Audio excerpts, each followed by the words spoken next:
أعوذ بالله من الشيطان الرجيم بسم الله الرحمن الرحيم. Dear students, زم ستاسو ټیچر انجینیر کلیمالله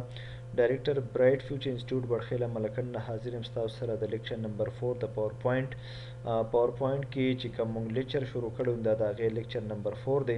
په پریویس پاور پوینټ لیکچر نمبر 3 کې موږ د سلایډ شو او د انیمیشنز حواله سره تفصیلی خبره کړې وه. اوس په موږ بحث کوو په کوم چې موږ پریکټیکل کار کوو د دې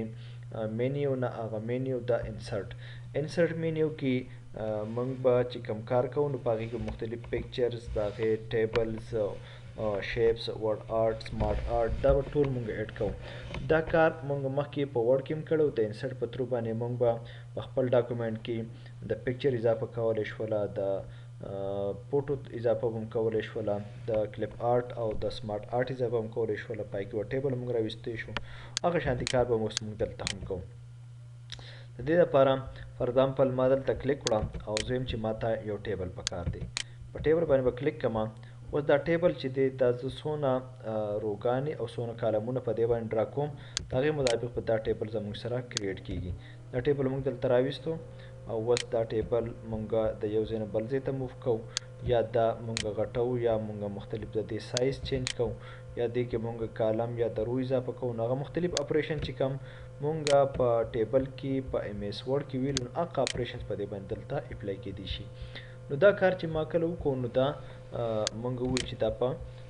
انسرټ په ترو باندې وشو چې موږ ټیبل راویستو. نیکسټ سلایډ ته رالم بیا رالم انسرټ ته. اوس دویمه چې ماته یو پکچر پکار دی پکچر اوس د دې سره حواله نو پکچر باندې ما کلیک کړله. دلته زموږ سره چې کوم پکچرز دي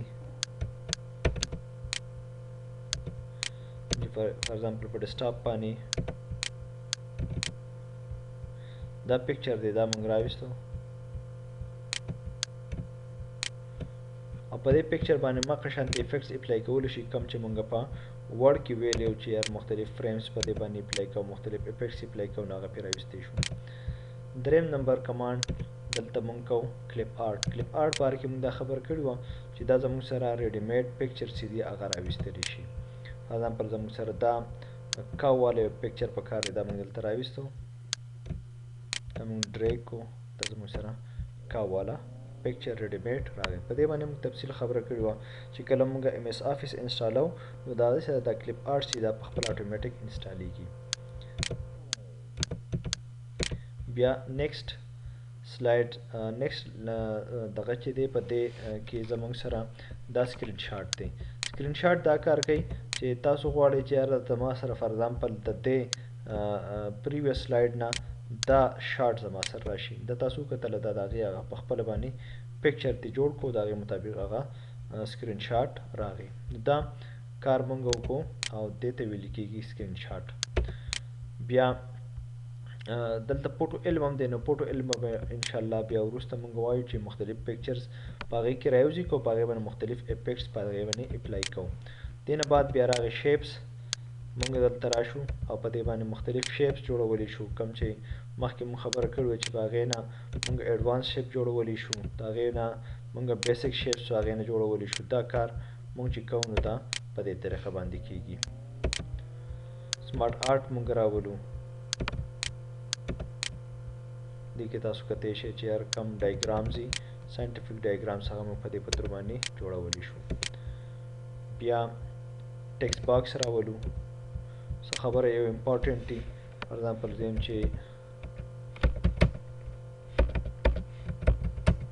قائد اعظم said work and work دا خبر اهم ده دا موږ راویستله دا په دغه باندې را ټیکسټ باکس باندې راغلله. بیا چارټ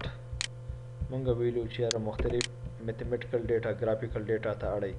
دې نه موږ ویډیوز ایډیټ کړو د هغې مطابق دا چارټ موږ راویستو. بیا په نیکسټ کې دې سلایډ باندې ما کلیک کړه او زه غواړم چې یو سلایډ چې دی هغه د بل سلایډ سره هایپر لینک شي. فار ایگزامپل زه یمه چې په دې ځای باندې زه کلیک کړمه په دې بټخیله باندې دا هایپر لینکه په دې پلیس ان د ډاکومنټ په دې سیم فایل کې د سلایډ نمبر 8 سره اوکې. اوس چې زه کله شیفت دا زه کله دغه کم رن کما شیفت F5 یا صرف سمپل F5 کی پریس کم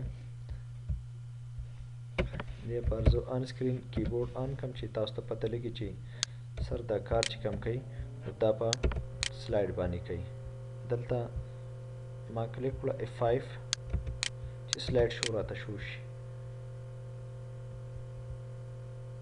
او په دې باندې زه دا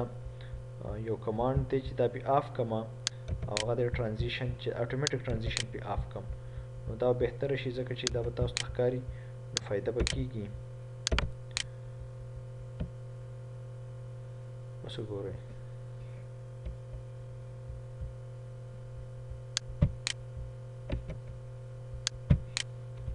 دې باندې آن دی دې باندې آف شو په دې باندې هم آف شو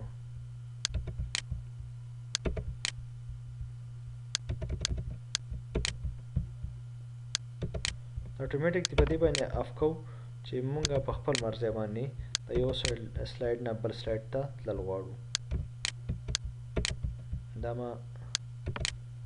F5 کو نیکسٹ دا راغی په دې باندې ما کلیک کړله دې زه په خپله باندې اتوماتیک سلاید نمبر 8 ته بوتلم مطلب دا چې یو فایل مونږ د بل فایل سره لینک کو دیٹ از نون ایز هایپر لینک نو دا کمانډ چې کله مونږ وکړو نو دا په هایپر لینک باندې مونږ دلته په تفصیل سره دا ووي دې پورې چې کمانډز مونږ انټر کړل امید لرم چې دا به تاسو زما سره پریکټس کړي او په دې نه به تاسو زده کړئ اوس ورکه اجازه خپل ټیچر انجینیر کلیم الله ته په لوی الله سبحانه وتعالی په امان